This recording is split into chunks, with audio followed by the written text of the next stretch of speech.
प्रस्तुत है जयशंकर प्रसाद की कहानी छोटा जादूगर। आवाज़ प्रज्ञा पांडे की। कार्निवाल के मैदान में बिजली जगमगा रही थी। हंसी और विनोद का कलनाद गूंज रहा था। मैं खड़ा था। उस छोटे फुहारे के पास एक लड़का चुपचाप शराब पीने वालों को देख रहा था।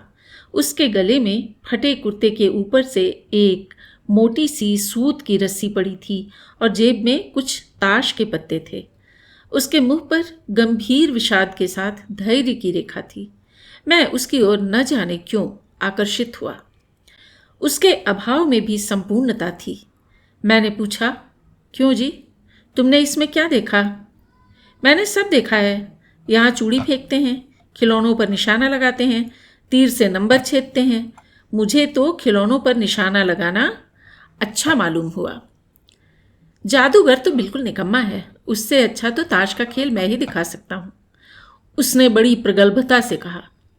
उसकी वाणी में कहीं रुकावट न थी। मैंने पूछा, और उस पर्दे में क्या है? वहाँ तुम गए थे? नहीं, वहाँ मैं नहीं जा सका, टिकट लगता है। मैंने कहा, तो चलो, मैं वहीं पर तुमको लिवा चलूँ।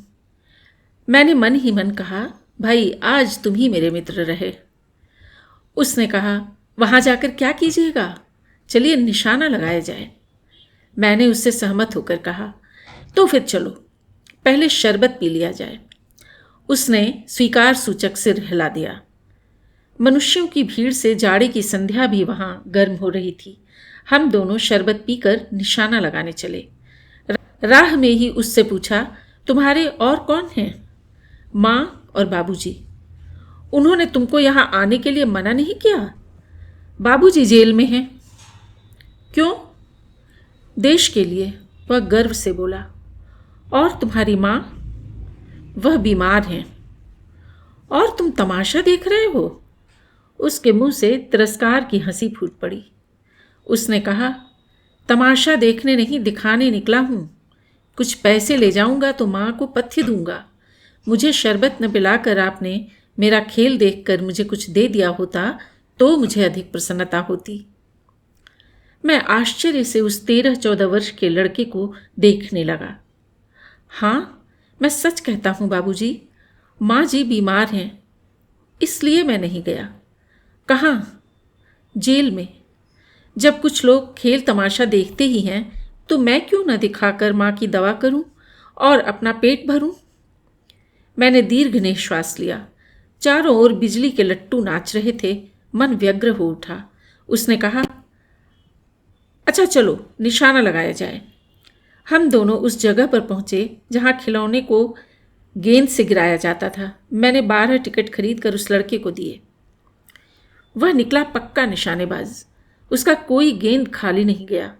देखने वाले दंग रह गए। उसने 12 खिलौनों को बटोर लिया, लेकिन उठाता कैसे? कुछ मेरे रुमाल में बंधे, कुछ जेब में रख लिए गए। लड़के ने कहा, बाबूजी, आपको तमाशा दिखाऊंगा, बाहर आइए, मैं चलता हूँ। वह 9-2-11 हो गया। मैंने मन ही मन कहा, इतनी जल्दी? आंख बदल गई। मैं घूमकर पान की दुकान पर आ गया। पान खाकर बड़ी देर तक इधर उधर टहलता देखता रहा। झूले के पास लोगों का ऊपर नीचे आना देखने लगा। अकस्मात किसी ने हिंडोले से पुकारा, बाबूजी। मैंने पूछा, कौन? मैं हूँ, छोटा जादूगर।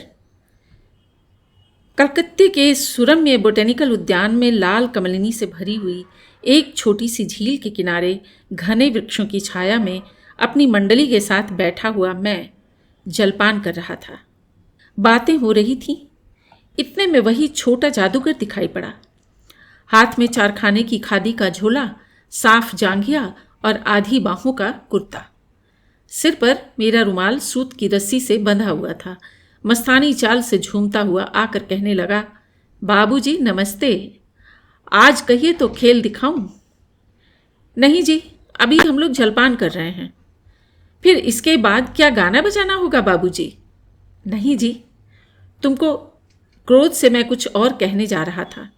श्रीमती ने कहा, दिखलाओ जी, तुम तो अच्छे आए, भला कुछ मन तो बहले। मैं चुप हो गया, क्योंकि श्रीमती जी की वाणी में वह माँ की सी मिठास थी।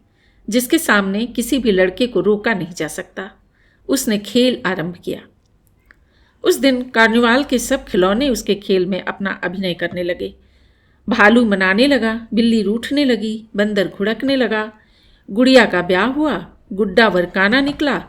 लड़के की वाचालता से ही अभिनय हो रहा था। वह हंसते हंसते लोटपोट हो गया। मैं सोच रहा था, बालक को आवश्यकता ने कितना शीघ्र चतुर बना दिया। यही तो संसार है। ताश के सब पत्ते लाल हो गए, फिर सब पत्ते काले हो गए। गले की सूत की डोरी टुकड़े टुकड़े होकर जुड़ गई। लट्टू अपने से नाच रहे थे। मैंने कहा, अब हो चुका, अपना खेल बटोर लो, हम लोग भी अब जाएंगे। श्रीमती जी ने धीरे से रुपया दे दिया। वह उछल उठा। मैंने कहा, लड़के, छोटा जादूगर कहिए, यही मेरा नाम है, इसी से मेरी जीविका है। मैं कुछ बोलना ही चाहता था कि श्रीमती जी ने कहा, अच्छा, तुम इस रुपए से क्या करोगे? पहले भर पेट पकौड़ी खाऊंगा, फिर एक सूती कंबल लूंगा। मेरा क्रोध अब लौट आया। मैं अपने पर बहुत क्रुद्ध होकर सोचने लगा, ओह, कितना स्वार्थी हूं मैं। उसके 1 रुपया पाने पर मैं ईर्ष्या करने लगा था। वह नमस्कार करके चला गया। हम लोग लता कुंज देखने के लिए चले। उस छोटे से बनावटी जंगल में संध्या साए साए करने लगी थी। अस्ताचलगामी सूर्य की अंतिम किरण वृक्षों की पत्तियों से विदाई ले रही थी। एक शांत वातावरण था। हम धीरे धीरे मोटर से हावड़ा की ओर आ रहे थे। रह रहकर छोटा जादूगर स्मरण होता था। सचमुच वह एक झोपड़ी के पास कंबल कंधे पर डाले खड़ा था। मैंने मोटर रोककर उससे पूछा, तुम यहाँ कहाँ? मेरी माँ यहीं है ना, अब उसे अस्पताल वालों ने निकाल दिया है। मैं उतर गया। उस झोपड़ी में देखा तो एक स्त्री चिथड़ों से लदी हुई कांप रही थी। छोटे जादूगर ने कंबल ऊपर से डालकर उसके शरीर से चिमटते हुए कहा, माँ। मेरी आंखों से आंसू निकल पड़े। बड़े दिन की छुट्टी बीत चली थी। मुझे अपने ऑफिस में समय से पहुंचना था। कलकत्ते से मन ऊब गया था। फिर भी चलते चलते एक बार उस उद्यान को देखने की इच्छा हुई। साथ ही साथ जादूगर भी दिखाई पड़ जाता तो और भी। मैं उस दिन अकेले ही चल पड़ा। जल्द लौट आना था। 10 बज चुके थे। मैंने देखा कि उस निर्मल धूप में सड़क के किनारे एक कपड़े पर छोटे जादूगर का रंगमंच सजा था। मोटर रोककर उतर पड़ा। वहाँ बिल्ली रूठ रही थी, भालू मनाने चला था, ब्याह की तैयारी थी। यह सब होते हुए भी जादूगर की वाणी में वह प्रसन्नता की तरी नहीं थी। जब वह औरों को हंसाने की चेष्टा कर रहा था, तब जैसे स्वयं कांप जाता था, मानो उसके रोएं रो रहे थे। मैं आश्चर्य से देख रहा था। खेल हो जाने पर पैसा बटोर कर उसने भीड़ में मुझे देखा। वह जैसे क्षण भर के लिए स्फूर्तिमान हो गया। मैंने उसकी पीठ थपथपाते हुए पूछा, आज तुम्हारा खेल जमा क्यों नहीं? माँ ने कहा है कि आज तुरंत चले आना, मेरी घड़ी समीप है।